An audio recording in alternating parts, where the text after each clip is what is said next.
Hey, what's up, everybody? It is Wednesday, so that means welcome back to another episode of Morning Cup of Merch.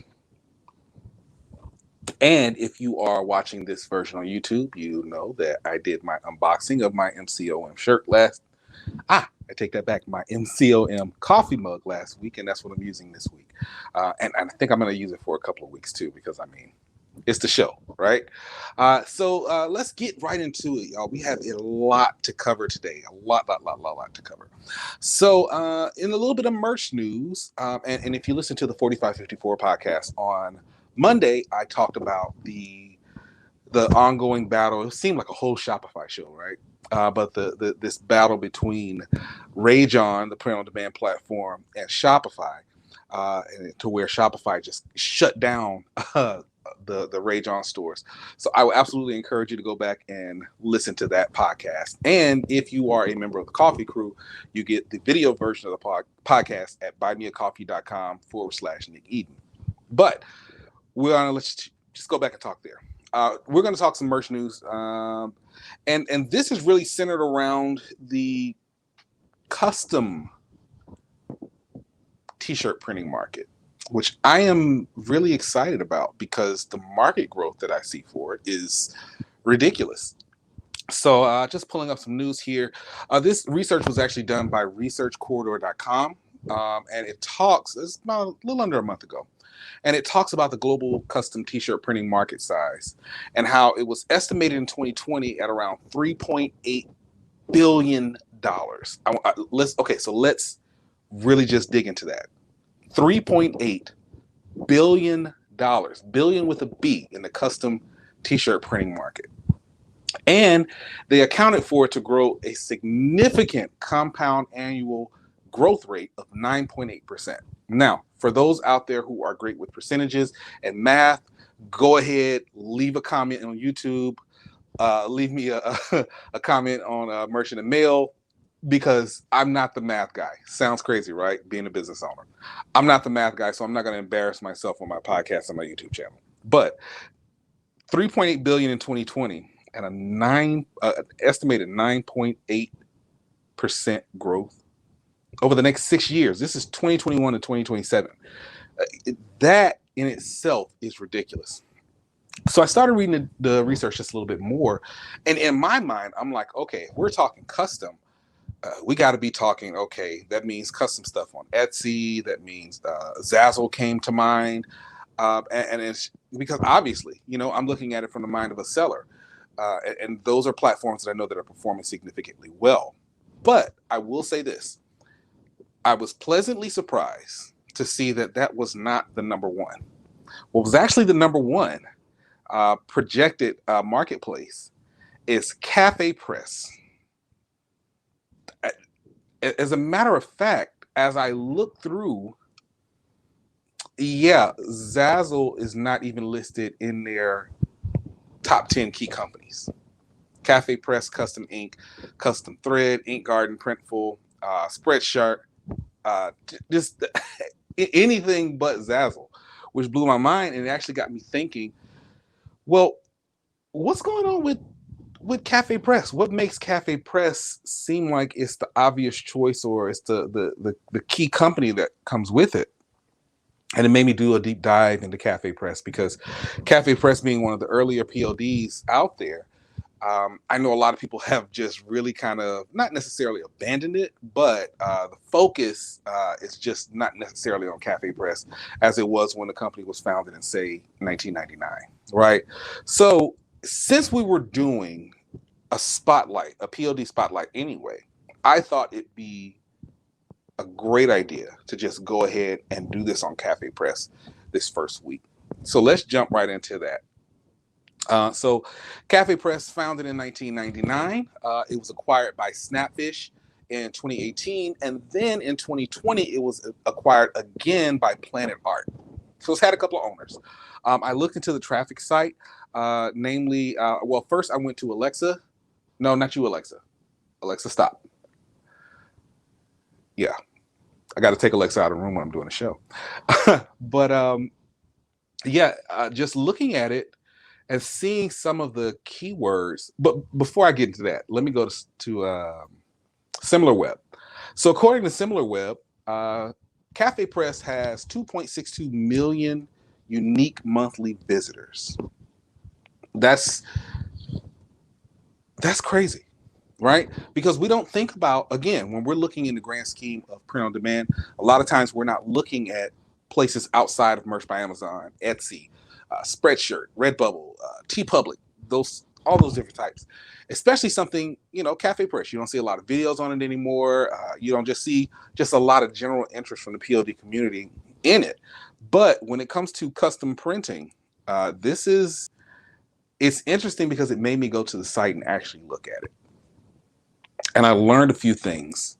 And this is probably why the people who are actively selling on Cafepress and doing well are not saying anything when you start to really just deconstruct the site. So, and here's the thing. I get it. We all want the Merch by Amazon sales. We all want the Zazzle sales because Zazzle's still rocking pretty hard. We all want the sales from Etsy and Redbubble and Spreadshirt and Threadless. But in reality, whatever platform, and I've said this time and time again, whatever platform you're selling on, make sure that you go in there and you sell, and learn that platform. Because any one of those platforms can lead. Let's be real. Yes, it may be easier to do this, but the average person that's selling on POD, I'm not talking about the big sellers. It's not like they're making just a ton of money. Just if we were probably to average it out, they're not. What if you can build up that platform that you learn by just going in, learning the platform, learning the customers, learning the algorithms, and kind of going in and crushing it and owning it. And I'm pretty sure that's what the people who are in Cafepress right now that are making money are absolutely doing. So I went back over to Alexa. Alexa, volume down. Sorry about that. I went back over to Alexa, and I'm most definitely leaving this in. I'm not editing this out at all. This is what I go through on a weekly basis trying to do this. I went over to that company with the stats, and I did see a few things. First, the top keyword driving traffic to competitors is dabbing unicorn. This is exactly what I mean when I say learning the customers. Because in my mind, it's 2021.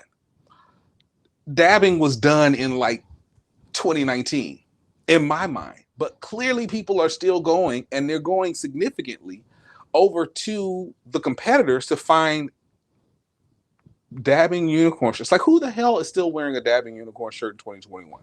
Obviously enough people where it comes back as a top keyword, leading to competitors. But when I looked at the top keywords by traffic, obviously the first one is Cafepress 2 words, second one Cafepress 1 word. And then I looked, and the next two are bumper stickers and license plates. Now, ironically, Cafepress was the first POD that I loaded designs on. I'm not going to say started selling because I didn't sell crap like that. I was still in college, but it was the first POD platform that I actually ever loaded a product to. And quite frankly, I have not been back but maybe a handful of times since then. And we're talking like 2001, 2002. I was still in college. But I went over here and I'm looking and I'm seeing these. They're over 3.6 million results for bumper stickers on Cafepress. And what I thought was really smart, because they're selling these in 10 packs. There was one that is completely customizable. It says candidate, position, and year. That's gold. That's smart. Another one, your text here. This is, and you don't really think about it. But what really blew my mind in all of this was license plates. Listen, I've been fortunate to sell a lot of different types of products print on demand. I sold wall art. I sold clocks. I even sold a shower curtain on Redbubble, which I didn't think that anybody would ever buy a shower curtain on Redbubble. Completely blew my mind. But somebody went and brought a shower curtain. Like, who does that? I'm not mad, but I'm just saying. But I never thought about license plates. And there are 1.8 over 1.8 million results for license plates on Cafepress right now. And they are, some of them are political. Some of them are very customizable. So this is, with this being the, let's see, the third biggest traffic keyword. Fourth, I take that back. The fourth biggest traffic keyword. What that means is there are a lot of people that are looking for license plates, and they're looking for some that are customizable, and that brings opportunity. So when you're talking about an annual growth rate, a compound annual growth rate of 9.8% over the next 6 years, when already in 2020 it was at 3.8 billion. These are the types of things that make you look at this as beyond just the mind of a seller, right? So when we look at it from an emotional standpoint. Listen, I want to sell these things. Amazon's got the most traffic, so let me go here. Etsy's got second most, let me go here. Walmart.com, I can't even get on that, so I can't even think about it. Redbubble, let me go here. And you see the screenshots. We're all in the groups, depending on your level of participation. You see the screenshots, you see all this stuff, and you don't think about these other sites. And so while I don't think that you should necessarily spread yourself too thin when it comes to print on demand, I do think it is worth it to say, listen, if I'm doing this on this platform, and I've been doing this for a while, and it's not working out for me necessarily, because I literally see people. It's one thing if it's like I'm kind of plateaued here, but I want to grow. That's one thing. It's another thing when I see people that are just like, look, I've been on merch since 2017, same time you got on, Nick, and I'm just not selling squat. I have people telling me they're not making 10, 12 bucks a month. We'll actually talk about that in Merch in the Mill. But what's amazing to me is, if it were me, rather than go to or just keep digging in on Amazon, let me try somewhere else, at least to see maybe this marketplace fits me a little bit better. And if it does, and I start to see some growth there, let me put a little bit more emphasis on that, prioritize that a little bit, not give up on merch. Don't get me wrong, because you don't want to give up on a place that is, quite frankly, the best research and development that you can get, paid research and development at that. But if I can dig into it a little bit more, again, I've said it time and time again, I will say it every week on this show if it's necessary. I've met several $1 million merchers on Teespring. I've met 2 on merch. I see people all the time. Just go to YouTube, you can look it up. You'll see people who are doing 4 figures a month on Redbubble. They're not even talking about merch. They're not even pulling up a merch account. And there's validity there. You can start. It's not invite only. You can start and you can really get to dig into it. So you never really know until you try, but you have to look at it. You have to be a seller, but you also have to look at it from the mind of the consumer. And if you're not willing to do that, then you are possibly missing out on the platform that may be for you. For instance, I don't sell on Design by Humans, but I know people that make a significant amount of money there. I actually know people who make more on Design by Humans per month than I make on merch. Now, they don't make what I make on merch, and that's totally fine. But Design by Humans was the site for them, or Society 6, or Threadless, or Spreadshirt, or Cafepress, or Zazzle. It does not matter. If you can identify your platform, then your platform that you dig into, and here's the other thing. It may be your own. It may be your Shopify store. It may be WooCommerce. It may be Wix or Squarespace, or even Big Cartel. It could be any of them.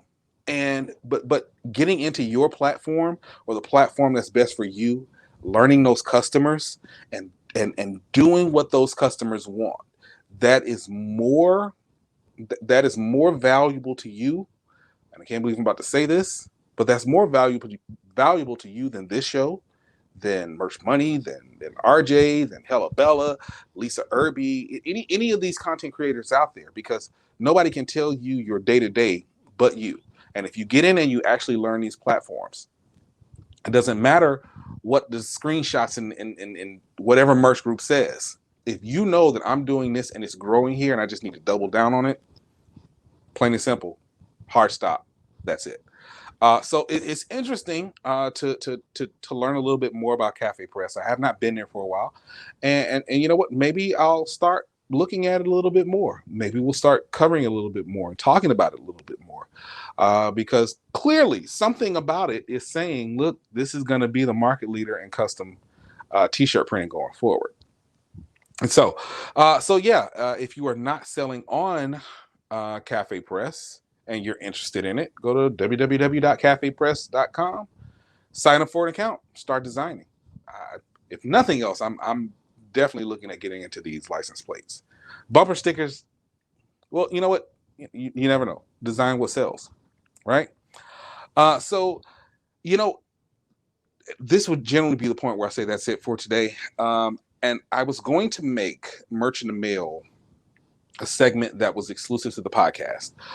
This first week, I want to try it on both platforms and see how it works out. Now, I tried to go back in and I tried to play the questions. I only got 2 questions this week. So if you guys are interested in getting your questions answered, go to anchor.fm/MCOM. Or if you go to the 4554 podcast Instagram, you can click the link tree and it'll take you right to the landing page and you can leave a message about any of your PLD questions. So we're going to actually do these right now. So because I couldn't play them, it just didn't come out right. The audio was wrong. I transcribed them. I'm going to read them and answer them right here on the show. So question number 1 comes from Lakeitha A. Says, I come to your live research every week on ClubHouse. I'm excited to get started in PLD, but I've been rejected by merch twice. What should I do? All right, Lakeitha. Well, 1, thank you for coming in and asking a question.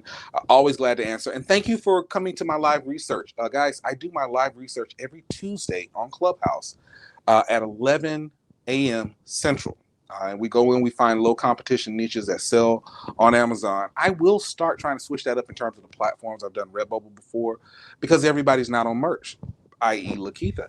So Lakeitha, what I would say is I would apply again. Here's the thing about Amazon. I love Amazon. When it comes to that merch application, you could probably do the same application 3 times and get 3 different answers because it's the same thing with dealing with customer service. The same thing with dealing with seller support. Just quite frankly, if you talk to 5 different people, you're going to get 5 different answers about the same thing. And that's something that I know that they're working on. And I know that that's something that they are, making an active approach and step to, trying to improve. But I'll say this much. If you're telling me that you're excited to get into PLD, there's a key word there, and that's POD. Not excited to get into merch by Amazon. And this goes back to the rant that I just had.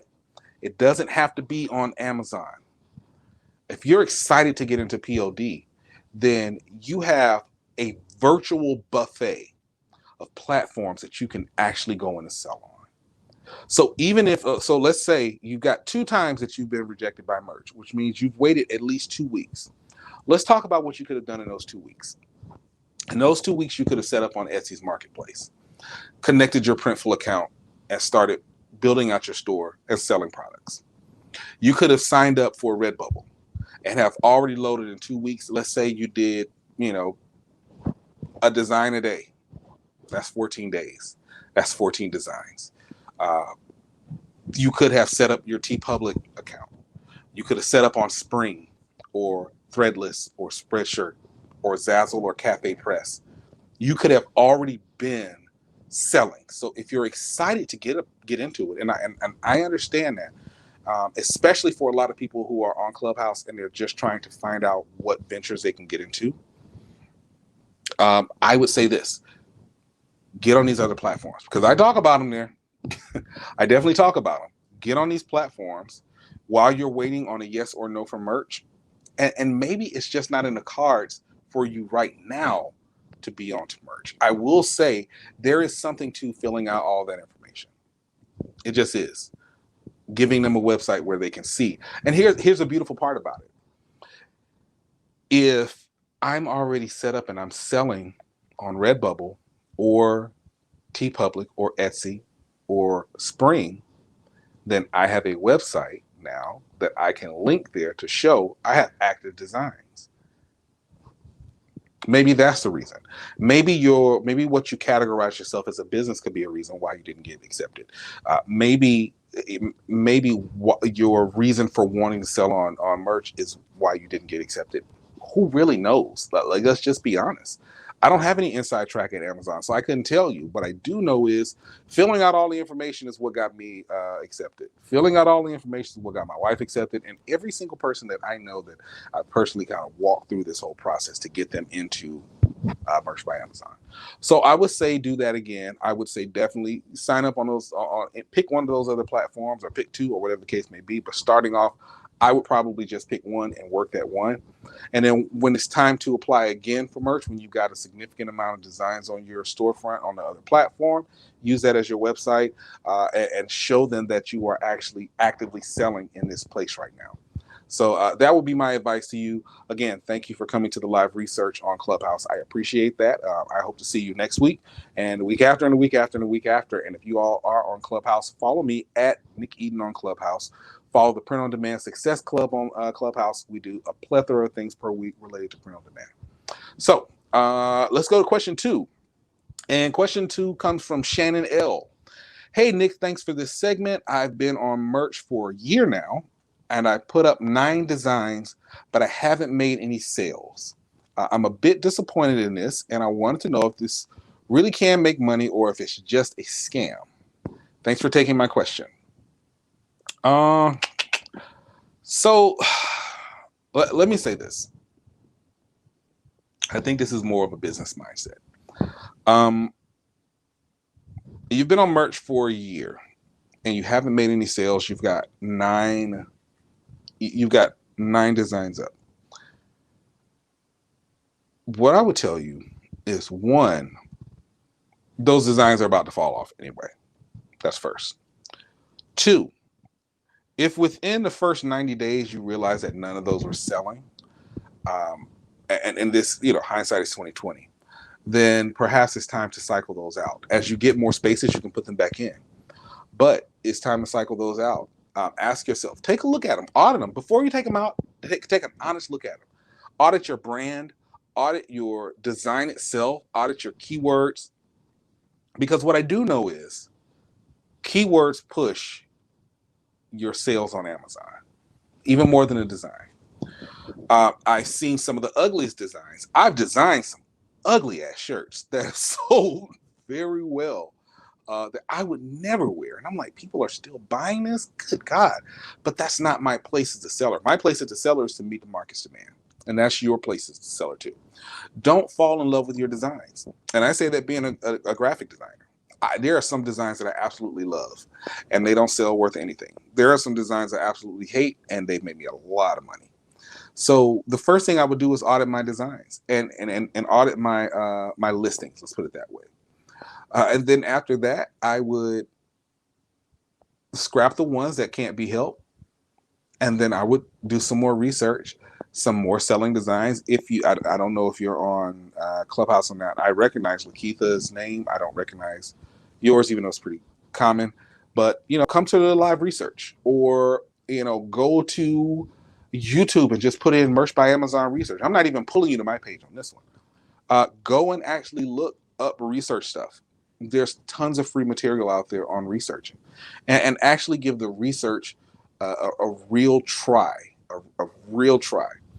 And outside of that, again, maybe merch might not necessarily be your platform. My first 10 designs that I put on merch didn't sell at all. And they were my biggest sellers on Redbubble. And I thought, you know what? If they sold there, I know they're going to sell. They didn't sell crap. That's God honest truth. They just did not sell crap at all. And it wasn't until I said, okay, let me research for Amazon. Let me research for, this. That's when I started making sales. So that would be my suggestion. But I did want to address something else. I want to know if this can really make money or if it's just a scam.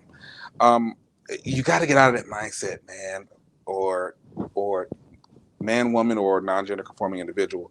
You got to get out of that mindset because This is, and I have a simple concept. It's called wealth around the corner. Everything around you is making money in some form or fashion. Look at my setup here. The paint on the walls, the wall itself, my foam panels, the paper that was used to make these frames, the ink that was used to make these pieces of art, the person who designed these pieces of art, this platform that we're on right now. Everybody is literally wealth sitting around you at all times. The people who made this lovely coffee mug, the people who made the coffee, the people who made the coffee maker, my shirt, my beard products. I look clean today. I actually shaved and don't look like Wolfman Jack. So, there's wealth in all of that. And there are people that are going to make a lot of money off of it, and there are people that aren't going to make a dime, right? It's about your mindset. It's about capturing how you can do it. It's just, I know it's the same way that people are with things like network marketing. And no, I don't personally do network marketing. I'm absolutely obsessed with it as an industry. But, somebody found a way to do that. So I want you to because if you're in that mindset of, because of your disappointment that it's not selling, you won't really get to the next point if you just start thinking that anything that's not working particularly for you is a scam. Coca-Cola sold, 25 bottles its first year in business? Think about that. 25. And you look at Coca-Cola now. I say that to say, look at the long game of it. Learn it, grow it, build it, scale it, whatever you want to say. But you got to learn it first. So I would say go back again, audit your account, see those things that can be saved, those things that cannot be saved, and just go from there. So good luck to you. I would love to follow up. Please, if you go to Instagram and go to @4554 podcast, send me a DM on there, because I don't have any other way to contact you through this whole process. So, and that's for anybody. If you have any questions, look, send me a DM on 4554 podcast Instagram. I would love to continue to know the journey. I really would, because to me, these are the types of things that most people run into. This is the frustration that most people run into, and I know that there's a way over it. I got over it. Many sellers got over it, and you can do it too. So I would be really interested in hearing your story. So that's all I got for today, guys. Don't forget, as I just said, follow the 4554 podcast on Instagram. There's not a separate Instagram for 4554 podcast and Morning Cup of Merch. Doesn't make any sense. It's all the same entity. It's all me, right? So 4554 podcast on Instagram, TikTok @Nick Eden. Monday, Wednesday, and Friday, I put design tutorials out. So you can see things on Canva, over. I'll be adding some other, a few other things in terms of the designs. If you're watching this on YouTube, I've noticed that the majority of people who watch my videos on YouTube are not subscribed. So please like, subscribe, share. And if you're listening to this on your podcast platform of choice, don't forget to hit that follow button or that subscribe button. And I would love to know what you think about this show. If you say, hey, I love this about it, I hate this about it, Nick, keep doing it, Nick, you suck, whatever the case may be, leave a review. I'd love to know what you think about the show. Other than that, y'all, I will see you next time, next week. Take care.